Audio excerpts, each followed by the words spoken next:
Assalamualaikum warahmatullahi wabarakatuh. Apa kabar sahabat Pendikar Pecangon yang dirahmati Allah? Kita jumpa lagi di channel Pendikar Pecangon bersama saya Gunadi Widi Nur Cahyo.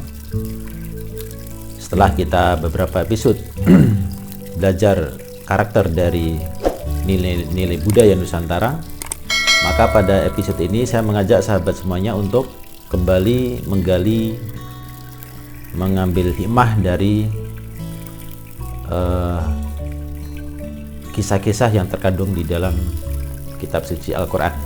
Sahabat Pendikar Pecangon, saya mengajak sahabat semuanya untuk belajar dari sebuah kisah, di mana kisah ini menjadi latar belakang nama dari surat yang terpanjang di dalam Al-Quran, yaitu surat Al-Baqarah. Nah, dikisahkan dalam satu masa, yaitu di zamannya Nabi Musa alaihissalam, ada sebuah keluarga kecil yang hanya terdiri dari bapak dan anak. Di bapak keluarganya adalah keluarga miskin, di seorang anak kecil yang sudah ditinggal oleh ibunya dan hanya tinggal sama bapaknya yang sudah tua dan sakit-sakitan. Nah, anak kecil ini adalah anak yang sangat berbakti pada orang tuanya, sangat patuh sama orang tuanya, sehingga ketika bapaknya sakit selalu dirawat, ditungguin, dijaga, sampai kemudian ketika bapaknya ini merasa ajalnya sudah dekat, maka si bapak ini berpesan, memberikan wasiat kepada anaknya, "Wahai anakku, engkau adalah anakku satu-satunya. Bapak sepertinya sudah dekat ajalnya, maka engkau harus ikhlaskan kepergian bapak, dan sebelum bapak pergi, aku pesankan kepadamu untuk menjaga dan merawat sapi kita." Jadi keluarga kecil ini mempunyai seekor sapi betina. Nah, jadi si bapak ini berpesan pada anaknya untuk merawat sapinya. Selanjutnya bapak ini berpesan lagi bahwa tolong jaga sapi ini dan engkau rawat baik-baik, kasih makan, dan jangan engkau gunakan untuk bekerja. Jadi kalau biasanya mungkin sapi digunakan untuk membantu pertanian, membajak, ya, dan seterusnya, maka bapak ini berpesan supaya sapi ini jangan digunakan untuk bekerja, tapi dirawat baik-baik, dikasih makan. Kemudian si anak menjawab, "Baik ayahanda, pesan ayahanda akan aku ingat-ingat dan aku jalankan dengan baik." Nah, tak lama setelah itu bapak anak ini meninggal dunia. Innalillahi wa inna ilaihi rajiun. Maka tinggallah si anak ini sebatang kara, harus berjuang, yang hanya memiliki harta seekor sapi betina. Nah, sahabat Pendikar Pecangon, di sisi lain ada sebuah keluarga yang kaya raya, hartanya berlimpah. Tetapi keluarga kaya ini juga hanya terdiri atas bapak sama anak. Dan anaknya tinggal satu, anak satu-satunya yaitu laki-laki. Nah, cuma keluarga ini mempunyai, jadi si orang kaya ini mempunyai banyak keponakan. Nah, karena keluarga ini keluarga kaya, maka keponakan-keponakannya itu sangat ingin mendapatkan warisan. Jadi kalau pamannya itu meninggal, maka keponakannya ini ingin sekali untuk mendapatkan harta warisan. karena hartanya yang berlimpah. Cuma mereka berpikir ada satu kendala yang dapat menghalangi mereka untuk untuk mendapatkan bagian harta itu, yaitu bahwa orang kaya itu atau paman mereka itu sudah memiliki anak laki-laki, yang mana kalau seseorang itu meninggal, maka yang paling berhak terhadap harta warisan adalah anak laki-lakinya. Nah, sehingga keponakan orang kaya ini membuat satu rencana jahat. Mereka bersepakat untuk membunuh saudara sepupunya. Nah, jadi dengan cara membunuh saudara sepupunya itu, maka orang kaya tadi tidak akan punya anak laki-laki lagi, sehingga harta warisannya akan jatuh ke keponakannya. Nah, setelah mereka membunuh saudara sepupunya, mereka berpura-pura untuk melaporkan kematian anak ini ke bapaknya atau ke paman mereka. Ya, dilaporkan ke orang kaya tadi. Jadi mereka berpura-pura bahwa anak ini meninggal karena sebab lain, ya, mungkin sebab kecelakaan. Mereka melaporkan ini juga sekaligus sebagai alibi untuk menyembunyikan perbuatan mereka. Begitu diberitahu bahwa putra satu-satunya sudah meninggal, maka orang kaya tadi sangat bersedih dan dia mencari cara gimana caranya bisa mengetahui pembunuh putranya itu. Nah, sampai kemudian orang kaya ini menemui Nabi Musa alaihissalam. Ya, jadi kisah ini terjadi di kalangan kaum Bani Israel. Setelah menemui Nabi Musa alaihissalam, maka orang kaya tadi memohon kepada Nabi Musa alaihissalam untuk meminta tolong untuk menghidupkan anak ini, sehingga bisa ditanya siapa yang telah membunuhnya. Nah, atas permintaan orang kaya ini kemudian Nabi Musa bersedia. Kemudian Nabi Musa alaihissalam memohon kepada Allah agar diberikan ataupun permintaan bapak tadi, orang kaya tadi, dikabulkan. Nah, ternyata doa Nabi Musa dikabulkan. Maka Allah memerintahkan kepada Nabi Musa alaihissalam supaya orang kaya tadi mencari seekor sapi betina. Nah, bagian inilah yang kemudian bisa kita baca kisahnya di dalam surat Al-Baqarah, yaitu tepatnya di ayat 67 sampai ayat 71. Ya, di ayat 67 Allah berfirman, Bismillahirrahmanirrahim. Dan ingatlah ketika Musa berkata kepada kaumnya, Allah memerintahkan kamu agar menyembelih seekor sapi betina. Nah, jadi atas perintah Allah, karena doa Nabi Musa tadi, Allah memerintahkan Nabi Musa ya untuk menyuruh kaumnya itu untuk mencari seekor sapi betina dan menyembelih sapi betina tersebut. Lalu dijawab oleh kaum Nabi Musa. Mereka bertanya, apakah engkau akan menjadikan kami sebagai ejaan? Dia atau Nabi Musa menjawab, aku berlindung kepada Allah agar tidak termasuk orang-orang yang bodoh. Jadi di zaman itu sebagian dari kaum Bani Israel, sebagaimana juga yang dikisahkan di dalam Al-Quran, bahwa kaum Bani Israel ini mempunyai adat kebiasaan menyembah sapi. Maka ketika disuruh menyembelih sapi, orang Bani Israel ini khawatir kalau mereka diejek-ejek dan diolok-olok. Sapi yang selama ini mereka sakralkan malah dipotong. Jadi maka mereka bertanya, apakah engkau akan menjadikan kami bahan ejekan? Lalu Nabi Musa menjawab bahwa maksud Nabi Musa sama sekali bukan untuk membuat kaumnya itu menjadi bahan ejekan, ya, tapi karena ini memang perintah Allah. Perintah Nabi Musa alaihissalam ini yang bersumber dari perintah Allah kemudian direspon oleh kaumnya dengan permohonan, mohonkan kepada Tuhanmu untuk kami agar dia menjelaskan kepada kami tentang sapi betina itu. Jadi sebetulnya kalau langsung dikerjakan saja, dicari sapi betina itu, maka nggak akan berlarut-larut masalahnya. Yang penting asal sapi betina ketemu, ya udah sembelih, selesai urusan. Tetapi ternyata kaum Bani Israel ini malah minta syarat. Mohonkan kepada Tuhanmu agar dia menjelaskan kepada kami tentang sapi betina itu. Jadi maksudnya sapi betina yang seperti apa? Padahal tadi kan Nabi Musa tidak menyebutkan syaratnya. Pokoknya sapi betina. Nah, karena diminta maka dikasih syarat itu. Setelah Nabi Musa berdoa kepada Allah untuk memberitahu syarat itu, maka Allah berfirman, Allah berfirman bahwa sapi betina itu tidak tua dan tidak muda, tetapi pertengahan antara itu. Maka kerjakanlah apa yang diperintahkan kepadamu.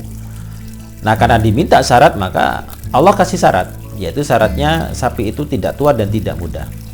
Orang kaya tadi harus mencari sapi betina yang memenuhi syarat itu, tidak tua dan tidak muda, pertengahan antara itu. Nah, sebetulnya Nabi Musa alaihissalam juga sudah kasih peringatan, maka kerjakanlah apa yang diperintahkan kepadamu. Artinya Nabi Musa nyuruh, udah kerjakan saja, nggak usah banyak tanya. Tapi ternyata kaumnya Nabi Musa tadi malah masih juga bertanya, masih juga minta syarat. Bagaimana yang dikisahkan di ayat 69. Mereka berkata, mohonkanlah kepada Tuhanmu agar untuk kami agar dia menjelaskan kepada kami apa warnanya. Tadi sudah dikasih syarat umur, sekarang minta apa syarat warnanya. Nah, sehingga karena diminta atau ditanya syarat warna, maka Allah kasih syarat warnanya. Setelah Nabi Musa berdoa, kemudian Allah berfirman bahwa sapi itu adalah sapi betina yang kuning tua, ya, kuning tua warnanya, yang menyenangkan orang-orang yang memandangnya. Nah, tambah berat lagi syaratnya. Yang harusnya tadi cukup dicari yang tidak tua dan tidak muda, tapi karena ditanya warna, maka diminta sama Allah warnanya yang kuning tua. Selesai sampai sini, ternyata enggak, masih juga diminta syarat yang lain. Mereka berkata, mohonkanlah kepada Tuhanmu untuk kami agar dia menjelaskan kepada kami tentang sapi betina itu, karena sesungguhnya sapi itu belum jelas bagi kami. Dan jika Allah menghendaki, niscaya kami mendapat petunjuk. Nah, karena masih diminta syarat lagi, kemudian Nabi Musa berdoa lagi sama Allah, dan kemudian sesuai permintaan Allah berfirman, sapi itu adalah sapi betina yang belum pernah dipakai untuk membajak tanah dan tidak pula untuk mengari tanaman, sehat dan tanpa belang. Nah, barulah mereka berkata, sekarang barulah engkau menerangkan hal yang sebenarnya. Lalu mereka menyembelihnya, dan nyaris mereka tidak melaksanakan perintah itu. Nah, menurut sebagian ahli tafsir, kalimat nyaris mereka tidak melaksanakan perintah itu kaitannya dengan ayat sebelumnya, bahwa kaum Bani Israel mengatakan, insya Allah kami akan mendapatkan sapi itu. Nah, menurut ahli tafsir, kalaulah mereka tidak mengatakan insya Allah, maka sapi itu tidak akan ketemu. Nah, sampai di sini maka kaitannya dengan kisah keluarga miskin tadi, sahabat. Setelah diminta syarat-syarat tadi, barulah orang kaya tadi keliling mencari sapi di mana-mana, dan tentu saja sulit untuk menemukan sapi dengan syarat-syarat seperti itu. Nah, setelah dicari di mana-mana, akhirnya orang kaya tadi sampailah di rumah anak miskin tadi. Nah, diketahui bahwa anak miskin tadi memiliki seekor sapi yang syaratnya persis dengan syarat yang disebutkan oleh Nabi Musa alaihissalam. Yang pertama adalah bahwa sapi itu sapi betina. Yang kedua, sapi itu usianya tidak tua dan tidak muda. Yang ketiga, warnanya kuning tua dan bersih, tidak ada cacat, dan tidak pernah digunakan untuk bekerja, mengari sawah, dan lain-lain. Nah, karena si anak miskin tadi mematuhi wasiat dari bapaknya untuk tidak menggunakan sapi itu untuk bekerja, mengari sawah, dan sebagainya. Dan sapi ini bersih sehingga cocok dengan yang disyaratkan ya menurut petunjuk Allah tadi. Maka kemudian orang kaya tadi menawar, berapa kamu jual sapimu ini nak? Oh maaf tuan, sapi ini tidak aku jual. Lah kenapa? Aku mau bayar berapapun sapimu kamu jual. Maaf tuan, sapi ini tidak dijual. Kenapa? Ya karena ini pesan dari almarhum bapak saya. Almarhum bapak saya pesan supaya sapi ini dirawat baik-baik, tidak digunakan untuk bekerja. Nah maka saya harus menjaga sapi ini sesuai dengan pesan bapak saya. Aku akan bayar berapapun kamu minta. Maaf tuan. Nah karena anak ini juga nggak mau jual sapinya, kemudian orang kaya tadi ngasih tahu bahwa sapi itu sapi tersebut akan disembelih itu karena perintah Nabi Musa alaihissalam. Nah begitu mendengar bahwa itu atas perintah Nabi Musa alaihissalam, karena anak miskin ini adalah anak yang soleh, maka dia baru mau menjual sapinya, tapi dengan syarat, baiklah tuan, kalau memang tuan mau membeli sapi ini karena perintah Nabi Musa alaihissalam, saya bersedia menjualnya dengan harga emas seberat sapi ini. Jadi harga sapi tersebut yang diminta oleh anak miskin tadi adalah dibayar dengan emas seberat sapi tersebut. Nah bayangkan emas kok beratnya 100 kilo lebih, berapa harganya, berapa uangnya. Dan ternyata orang kaya tadi sanggup, karena saking inginnya dia untuk mengetahui siapa pembunuh anaknya. Maka seluruh hartanya dia kumpulkan, harta-hartanya, emas-emasnya dia kumpulkan, ditimbang, ternyata belum menyamai berat sapinya. Nah sementara hartanya sudah habis, lalu dia jual yang lain, ya tanahnya dijual, ditukar sama emas, belum juga menyamai berat sapi. Ya, sedikit-sedikit hartanya semua dijual, ditukar sama emas, dan belum juga bisa menyamai berat sapinya. Sampai terakhir rumahnya dijual, ditukar sama emas juga. Akhirnya begitu semua hartanya habis sama sekali, ditimbang, barulah persis berat emas tersebut sama beratnya dengan berat sapi. Jadi beratnya emas itu baru bisa seimbang dengan beratnya sapi setelah harta orang kaya tadi habis semua. Sehingga orang kaya tadi jadi jatuh miskin, dan sebaliknya anak miskin tadi mendadak jadi orang kaya, mendadak jadi miliarder.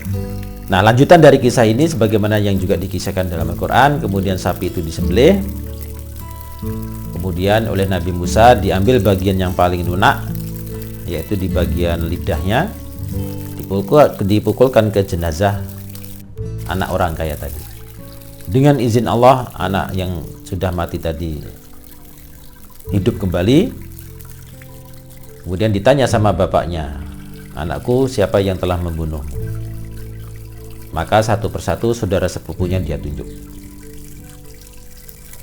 Orang kaya tadi kaget, ternyata yang membunuh anaknya sendiri adalah keponakan-keponakannya. Nah, disinilah kemudian terbongkar ya perbuatan jahat dari keponakan orang kaya tadi untuk merebut harta waris, yang akhirnya jangankan untuk mendapatkan harta waris, ya malah mereka dihukum karena kejahatan mereka. Dan si orang kaya sendiri juga sudah nggak punya harta lagi. Nah, itulah sahabat, sebuah pelajaran bagi kita. Kita bisa melihat dari berbagai sisi. Yang pertama dari sisi Bani Israel tadi yang selalu minta syarat, ini pelajaran bagi kita, dan juga Rasulullah juga peringatkan kepada kita supaya tidak mengikuti sifat Bani Israil tadi yang apa namanya, seperti seolah-olah menghindar ketika diberikan suatu perintah. Ya. Jadi kalau memang diperintahkan untuk cari sapi betina, ya udah jalankan saja. Jadi tidak usah berkilah, tidak usah ngeles dan seterusnya. Ya beruntung mereka akhirnya dapat sapi itu. Kalau enggak, hikmah yang kedua adalah dari sisi si anak miskin tadi. Tapi karena ketaatannya, kepatuhannya, akhirnya dia mendadak menjadi seorang miliarder. Ya, tidak hanya jutawan tapi juga miliarder. Nah, kenapa Allah memberikan rahmat kepada anak yatim piatu tersebut? Karena dia seorang anak yang soleh dan juga patuh pada orang tuanya, patuh sama pesan bapaknya. Nah, ini pelajaran bagi kita sahabat Pendikar Bocah Ngon, agar kita selalu patuh kepada orang tua. Orang tua itu ibaratnya adalah wali di muka bumi ini, wakilnya Allah. Maka ada ungkapan bahwa jika kita mendurhakai orang tua, sama saja kita mendurhakai Allah. Dan ridho Allah terletak pada ridho orang tua. Nah, demikian sahabat, semoga kisah sederhana ini bisa bermanfaat, bisa kita ambil hikmahnya untuk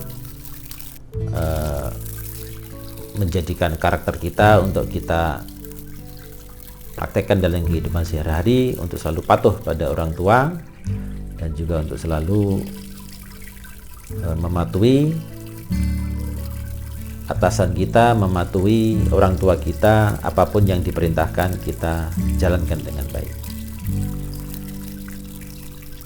Nah, mudah-mudahan bermanfaat. Terima kasih atas atensinya, terima kasih telah mengikuti channel Pendikar Bocah Ngon, dan mohon doanya terus semoga channel ini bisa berkembang, memberikan manfaat kepada sahabat semuanya. Demikian sahabat, insyaallah kita jumpa lagi di episode mendatang dengan kisah dan topik yang berbeda, tetap di channel yang sama, channel Pendikar Bocah Ngon. Kita tutup episode kali ini. Assalamualaikum warahmatullahi wabarakatuh.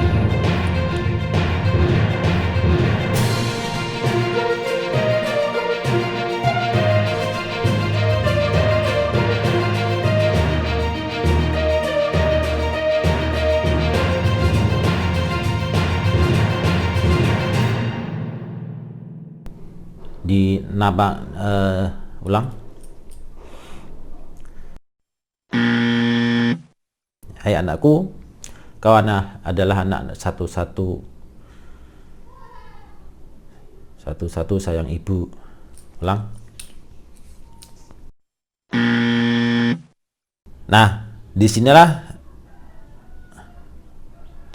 saya lupa lagi. Yaitu yang pertama, sapi itu betina, yang kedua tidak tua dan tidak muda, kemudian warnanya coklat tua. Ulangi.